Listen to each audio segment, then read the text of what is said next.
El deseado de todas las gentes. Capítulo 12. La tentación. Y Jesús, lleno del Espíritu Santo, volvió del Jordán y fue llevado por el Espíritu al desierto. Las palabras de Marcos son aún más significativas. Él dice: y luego el Espíritu le impele al desierto.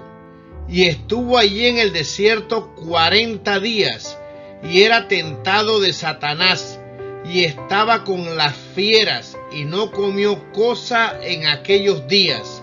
Cuando Jesús fue llevado al desierto para ser tentado, fue llevado por el Espíritu de Dios. Él no invitó a la tentación, fue al desierto para estar solo, para contemplar su misión y su obra. Por el ayuno y la oración debía fortalecerse para andar en la senda manchada de sangre que iba a recorrer. Pero Satanás sabía que el Salvador había ido al desierto y pensó que esa era la mejor ocasión para atacarle. Grandes eran para el mundo los resultados que estaban en juego en el conflicto entre el príncipe de la luz y el caudillo del reino de las tinieblas. Después de inducir al hombre a pecar, Satanás reclamó la tierra como suya y se llamó príncipe de este mundo. Habiendo hecho conforme a su propia naturaleza al padre y a la madre de nuestra especie, pensó establecer aquí su imperio. Declaró que el hombre le había elegido como soberano suyo. Mediante su dominio de los hombres dominaba el mundo. Cristo había venido para desmentir la pretensión de Satanás. Como hijo del hombre, Cristo iba a permanecer leal a Dios. Así se demostraría que Satanás no había obtenido completo dominio de la especie humana y que su pretensión al reino del mundo era falsa. Todos los que deseasen liberación de su poder podrían ser librados.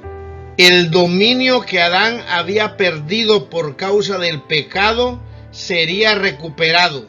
Desde el anuncio hecho a la serpiente en el Edén: y enemistad pondré entre ti y la mujer, y entre tu simiente y la simiente suya. Satanás sabía que no ejercía dominio absoluto sobre el mundo. Veía en los hombres la obra de un poder que resistía a su autoridad. Con intenso interés consideró los sacrificios ofrecidos por Adán y sus hijos. En esta ceremonia discernía el símbolo de la comunión entre la tierra y el cielo. Se dedicó a intersectar esta comunión. Representó falsamente a Dios, así como los ritos que señalaban al Salvador. Los hombres fueron inducidos a temer a Dios como a un ser que se deleitaba en la destrucción. Los sacrificios que debían revelar su amor eran ofrecidos únicamente para apaciguar su ira. Satanás excitaba las malas pasiones de los hombres a fin de asegurar su dominio sobre ellos. Cuando fue dada la palabra escrita de Dios, Satanás estudió las profecías del advenimiento del Salvador. De generación en generación trabajó para cegar a la gente acerca de esas profecías, a fin de que rechazase a Cristo en ocasión de su venida. Al nacer Jesús, Satanás supo que había venido un ser comisionado divinamente para disputarle su dominio. Tembló al oír el mensaje del ángel que atestiguaba la autoridad del rey recién nacido. Satanás conocía muy bien la posición que Cristo había ocupado en el cielo como amado del Padre. El hecho de que el Hijo de Dios viniese a esta tierra como hombre le llenaba de asombro y aprehensión. No podía sondear el misterio de ese gran sacrificio. Su alma egoísta no podía comprender tal amor por la familia engañada. La gloria y la paz del cielo y el gozo de la comunión con Dios eran débilmente comprendidos por los hombres, pero era bien conocido para Lucifer, el querubín cubridor. Puesto que había perdido el cielo, estaba resuelto a vengarse, haciendo participar a otros de su caída. Esto lo lograría induciéndolos a menospreciar las cosas celestiales y poner sus afectos en las terrenales.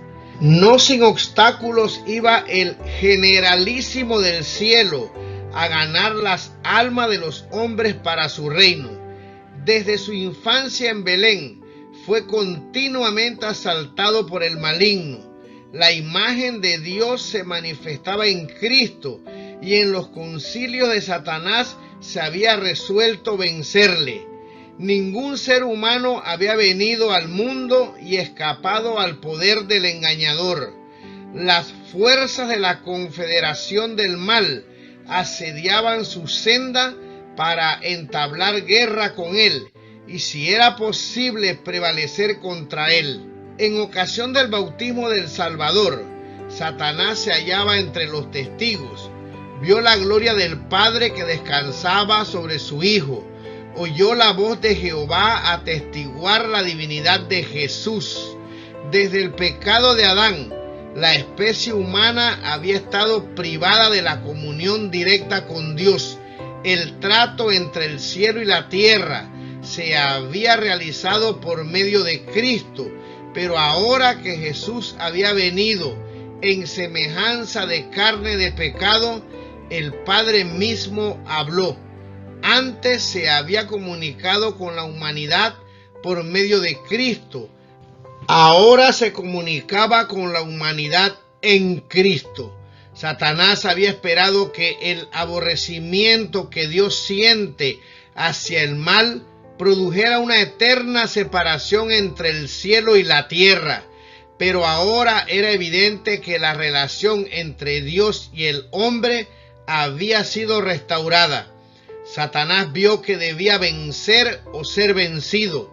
Los resultados del conflicto significaban demasiado para ser confiados a sus ángeles confederados. Debía dirigir personalmente la guerra. Todas las energías de la apostasía se unieron contra el Hijo de Dios. Cristo fue hecho el blanco de toda arma del infierno. Muchos consideran este conflicto entre Cristo y Satanás como si no tuviese importancia para su propia vida y para ellos tiene poco interés. Pero esta controversia se repite en el dominio de todo corazón humano. Nunca sale uno de las filas del mal para entrar en el servicio de Dios sin arrostrar los asaltos de Satanás. Las seducciones que Cristo resistió son las mismas que nosotros encontramos tan difíciles de resistir. Le fueron infligidas en un grado tanto mayor cuanto más elevado es su carácter que el nuestro. Llevando sobre sí el terrible peso de los pecados del mundo, Cristo resistió la prueba del apetito, del amor al mundo y del amor a la ostentación que conduce a la presunción. Estas fueron las tentaciones que vencieron a Adán y a Eva y que tan fácilmente nos vencen a nosotros. Satanás había señalado el pecado de Adán como prueba de que la ley de Dios era injusta y que no podía ser acatada. En nuestra humanidad, Cristo había de resarcir el fracaso de Adán, pero cuando Adán fue asaltado por el tentador, no pesaba sobre él ninguno de los efectos del pecado. Gozaba de una plenitud de fuerza y virilidad, así como del perfecto vigor de la mente y el cuerpo. Estaba rodeado por la gloria del Edén y se hallaba en comunión diaria con los seres celestiales. No sucedía lo mismo con Jesús cuando entró en el desierto para luchar con Satanás. Durante 4000 años, la familia humana había estado perdiendo fuerza física y mental, así como valor moral, y Cristo tomó sobre sí las flaquezas de la humanidad degenerada. Únicamente así podía rescatar al hombre de las profundidades de su degradación. Muchos sostienen que era imposible para Cristo ser vencido por la tentación. En tal caso, no podría haberse hallado en la posición de Adán. No podría haber obtenido la victoria que Adán dejó de ganar. Si en algún sentido tuviésemos que soportar nosotros un conflicto más duro que el que Cristo tuvo que soportar, Él no podría socorrernos. Pero nuestro Salvador tomó la humanidad con todo su pasivo, se vistió de la naturaleza humana con la posibilidad de ceder a la tentación. No tenemos que soportar nada que Él no haya soportado. Para Cristo, como para la santa pareja del Edén, el apetito fue la base de la primera gran tentación.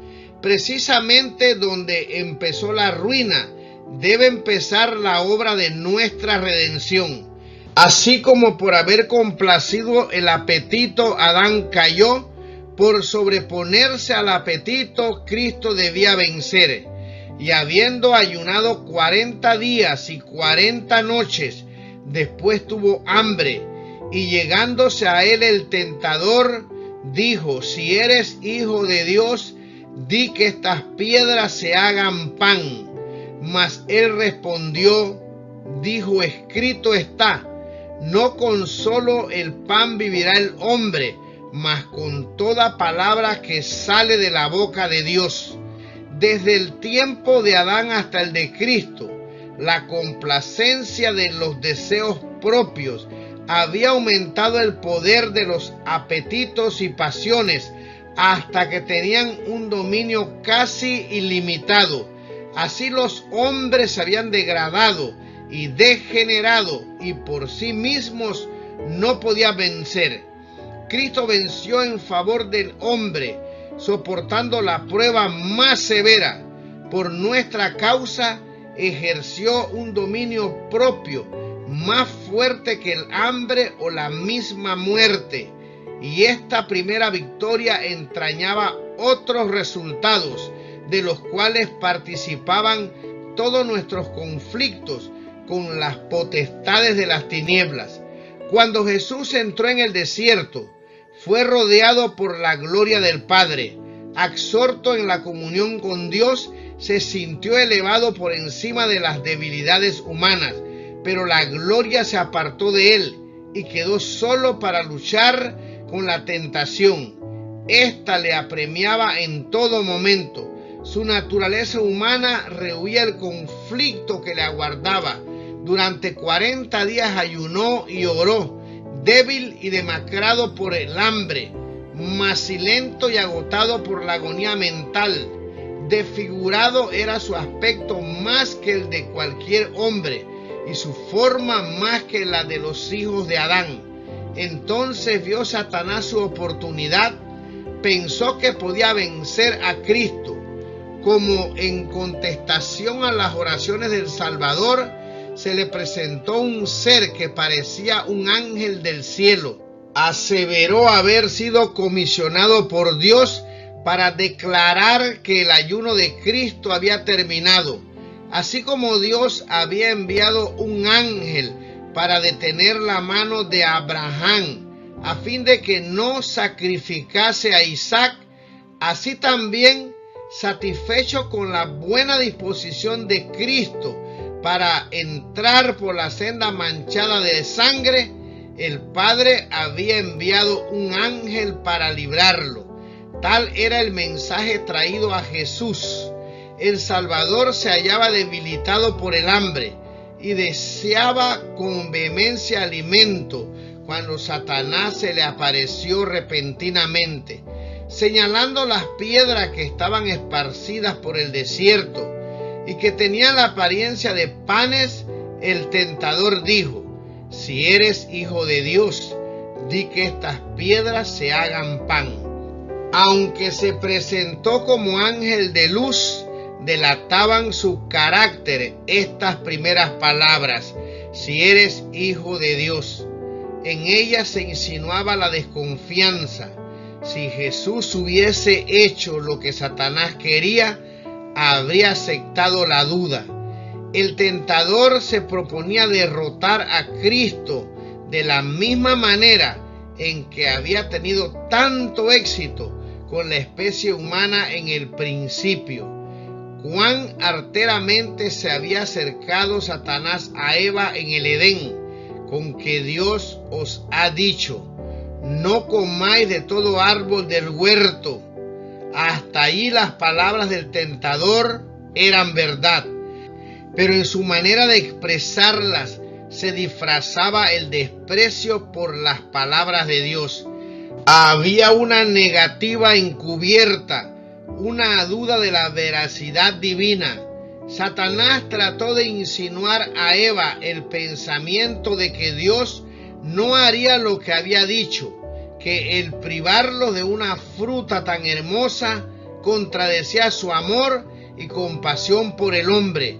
Así también el tentador trató de inspirar a Cristo sus propios sentimientos. Si eres el Hijo de Dios, las palabras repercuten con amargura en su mente. En el tono de su voz hay una expresión de completa incredulidad. ¿Habría de tratar Dios así a su propio Hijo? ¿Lo dejaría en el desierto con las fieras, sin alimento, sin compañía, sin consuelo? Le insinúa que Dios nunca quiso que su Hijo estuviese en tal estado. Si eres el Hijo de Dios, muéstrame tu poder, aliviándote a ti mismo de esta hambre apremiante. Ordena que estas piedras sean transformadas en pan.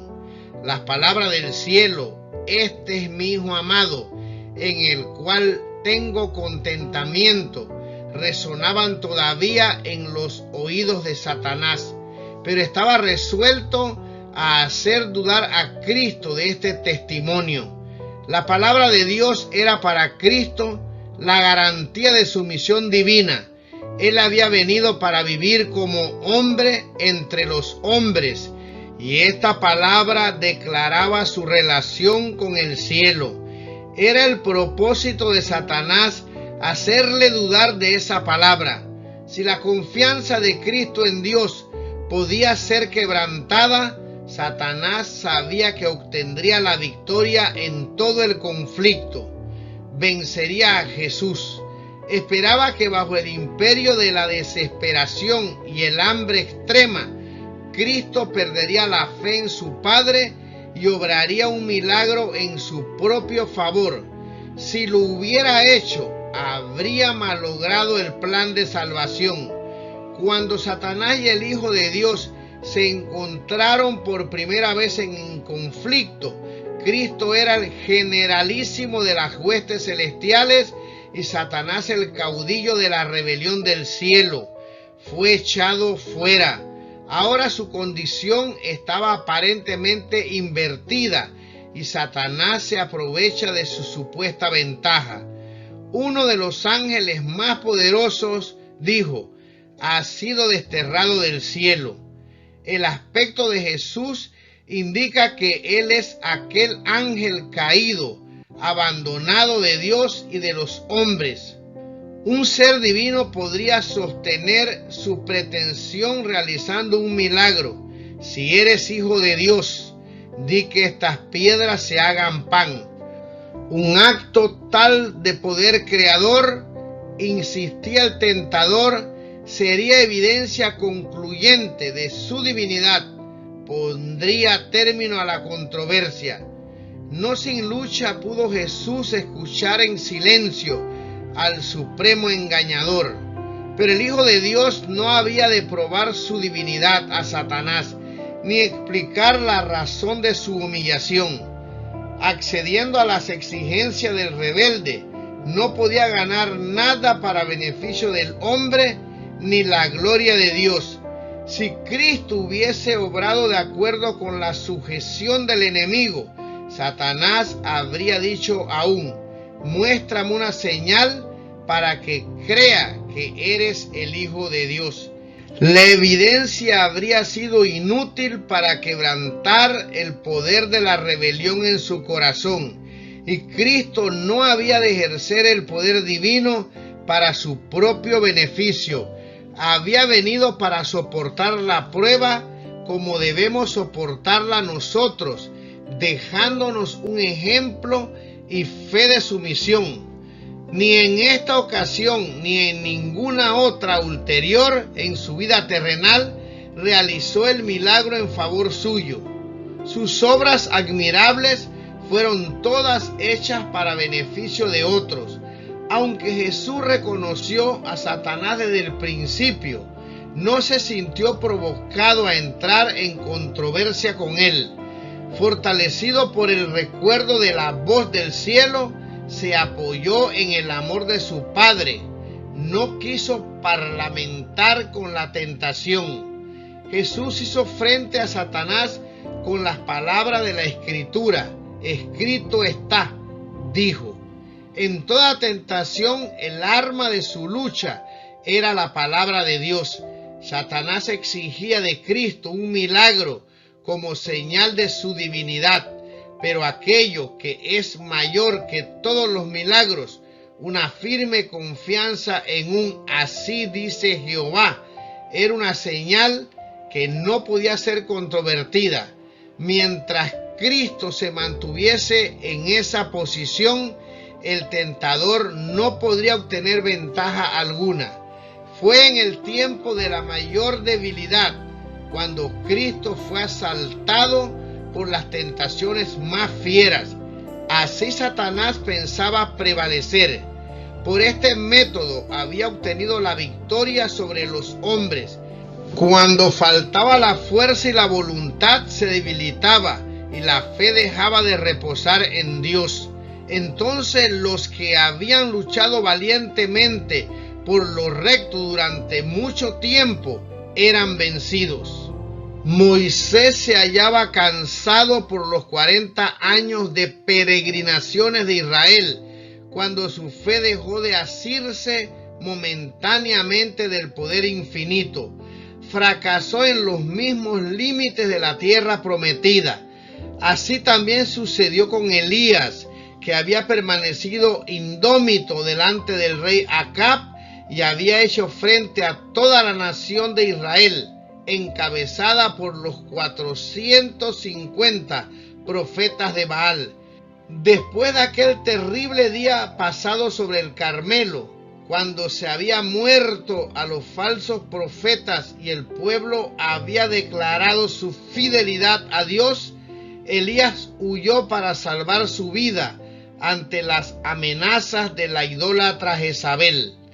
Así se había aprovechado Satanás de la debilidad de la humanidad, y aún hoy sigue obrando de la misma manera. Siempre que una persona esté rodeada de nubes, se halle perpleja por las circunstancias o afligida por la pobreza y angustia, Satanás está listo para atentarla y molestarla. Ataca los puntos débiles de nuestro carácter. Trata de destruir nuestra confianza en Dios, porque Él permite que exista tal estado de cosas. Nos vemos tentados a desconfiar de Dios y a poner en duda su amor. Muchas veces el tentador viene a nosotros como se presentó a Cristo, desplegando delante de nosotros nuestras debilidades y flaquezas. Espera desalentar el alma y quebrantar nuestra confianza en Dios. Entonces está seguro de su presa. Si nosotros le hiciéramos frente como lo hizo Jesús, evitaríamos muchas derrotas. Parlamentando con el enemigo le damos ventaja. Cuando Cristo dijo al tentador: no con solo el pan vivirá el hombre, mas con toda palabra que sale de la boca de Dios, repitió las palabras que más de 14 siglos antes había dicho a Israel: acordarte has de todo el camino por donde te han traído Jehová tu Dios estos 40 años en el desierto, y te afligió, e hízote tener hambre, y te sustentó con maná, comida que no conocías tú ni tus padres la habían conocido, para hacerte saber que el hombre no vivirá de solo pan, mas de todo lo que sale de la boca de Jehová vivirá el hombre. En el desierto, cuando todos los medios de sustento se habían agotado, Dios envió a su pueblo maná del cielo, y esto en una provisión suficiente y constante.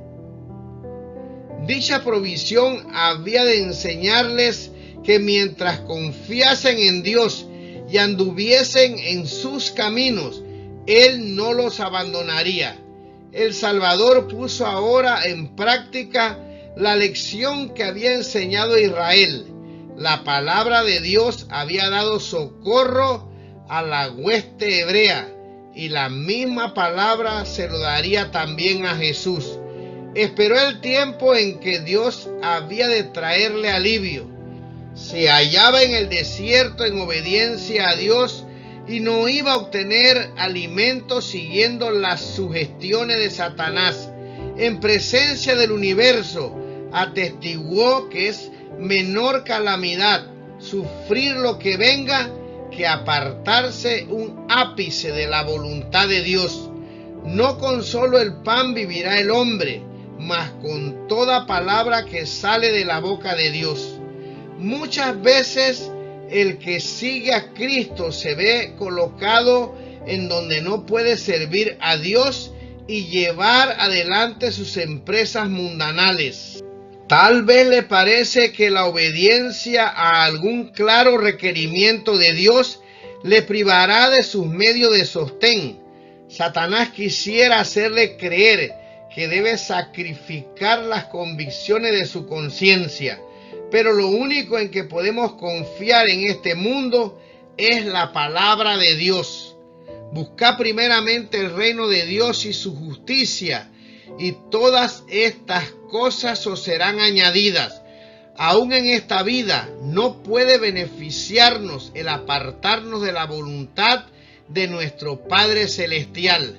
Cuando aprendamos a conocer el poder de su palabra, no seguiremos las sugestiones de Satanás para obtener alimento o salvarnos la vida.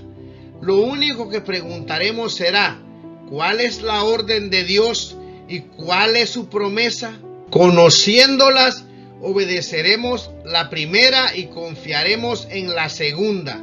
En el último gran conflicto de la controversia con Satanás, los que sean leales a Dios se verán privados de todo apoyo terrenal, porque se niegan a violar su ley en obediencia a las potencias terrenales. Se les prohibirá comprar o vender. Finalmente será decretado que se les dé muerte. Pero al obediente se le hace la promesa: habitará en las alturas, fortaleza de roca será su lugar de acogimiento, se le dará su pan y sus aguas serán ciertas. Los hijos de Dios vivirán por esta promesa. Serán alimentados cuando la tierra esté asolada por el hambre. No serán avergonzados en el mal tiempo, y en los días de hambre serán hartos. El profeta Habacuc previó este tiempo de angustia, y sus palabras expresan la fe de la iglesia. Aunque la higuera no florezca, ni en las vides habrá frutos, mentirá la obra de la oliva, y los labradores no darán mantenimiento, y las ovejas serán quitadas de la majada, y no habrá vacas en los corrales.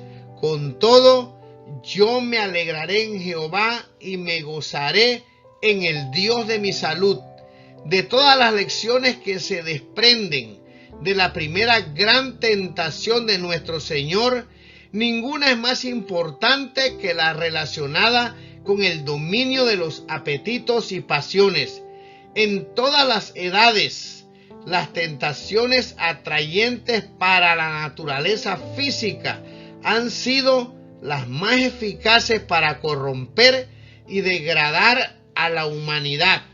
Mediante la intemperancia, Satanás obra para destruir las facultades mentales y morales que Dios dio al hombre como un don inapreciable. Así viene a ser imposible para los hombres apreciar las cosas de valor eterno. Mediante la complacencia de los sentidos, Satanás trata de borrar del alma todo vestigio de la semejanza divina. La sensualidad irrefrenada y la enfermedad y degradación consiguientes que existían en el tiempo del primer advenimiento de Cristo existirán con intensidad agraviada antes de su segunda venida. Cristo declara que la condición del mundo será como en los días anteriores al diluvio y como en tiempos de Sodoma y Gomorra. Todo intento de los pensamientos del corazón será de continuo el mal. Estamos viviendo en la víspera misma de ese tiempo pavoroso y la lección del ayuno del Salvador debe grabarse en nuestro corazón. Únicamente por la indecible angustia que soportó Cristo podemos estimar el mal que representa el complacer sin freno los apetitos. Su ejemplo demuestra que nuestra única esperanza de vida eterna consiste en sujetar los apetitos y pasiones a la voluntad de Dios. En nuestra propia fortaleza nos es imposible negarnos a los clamores de nuestra naturaleza caída. Por su medio Satanás nos presentará tentaciones. Cristo sabía que el enemigo se acercaría a todo ser humano para aprovecharse de las debilidades hereditarias y entrampar mediante sus falsas insinuaciones a todos aquellos que no confían en Dios. Y recorriendo el terreno que el hombre debe recorrer, nuestro Señor ha preparado el camino para que venzamos. No es su voluntad que seamos puestos en desventaja en el conflicto con Satanás. No quiere que nos intimiden ni desalienten los asaltos de la serpiente. Tened buen ánimo, dice, yo he vencido al mundo. Considera al Salvador en el desierto de la tentación, todo aquel que lucha contra el poder del apetito. Véale en su agonía sobre la cruz cuando exclamó, sed tengo. Él padeció todo lo que nos puede tocar sufrir. Su victoria es nuestra. Jesús confió en la sabiduría y fuerza de su Padre Celestial. Declara, Jehová el Señor me ayudará, por tanto no he sido abochornado y sé que no seré avergonzado. He aquí que Jehová me ayudará. Llamando la atención a su propio ejemplo, Él nos dice, ¿quién hay de entre vosotros que teme a Jehová, que anda en tinieblas y no tiene luz? Confíe en el nombre de Jehová y apóyese en su Dios. Viene el príncipe de este mundo, dice Jesús, mas no tiene nada en mí. No había en él nada que respondiere a los sofismas de Satanás. Él no consintió en pecar, ni siquiera por un pensamiento cedió a la tentación. Así también podemos nosotros. La humanidad de Cristo estaba unida con la divinidad. Fue hecho idóneo para el conflicto mediante la permanencia del Espíritu Santo en él. Y él vino para hacernos participantes de la naturaleza divina. Mientras estemos unidos con él por la fe, el pecado no tendrá dominio sobre nosotros. Dios extiende su mano para alcanzar la mano de nuestra fe y dirigirla a asirse de la divinidad de Cristo, a fin de que nuestro carácter pueda alcanzar la perfección. Y Cristo nos ha mostrado cómo puede lograrse esto, por medio de que venció Él en el conflicto con Satanás, por la palabra de Dios. Solo por medio de la palabra pudo resistir la tentación. Escrito está, dijo, y a nosotros nos son dadas preciosas y grandísimas promesas, para que por ella fueseis hechos participantes de la naturaleza divina, habiendo huido de la corrupción que está en el mundo por concupiscencia. Toda promesa de la palabra de Dios nos pertenece. Hemos de vivir de toda palabra que sale de la boca de Dios. Cuando nos veamos asaltados por las tentaciones, no miremos las circunstancias o nuestra debilidad, sino el poder de la palabra. Toda su fuerza es nuestra. En mi corazón he guardado tus dichos, dice el salmista, para no pecar contra ti. Por la palabra de tus labios, yo me he guardado de las vías del destructor.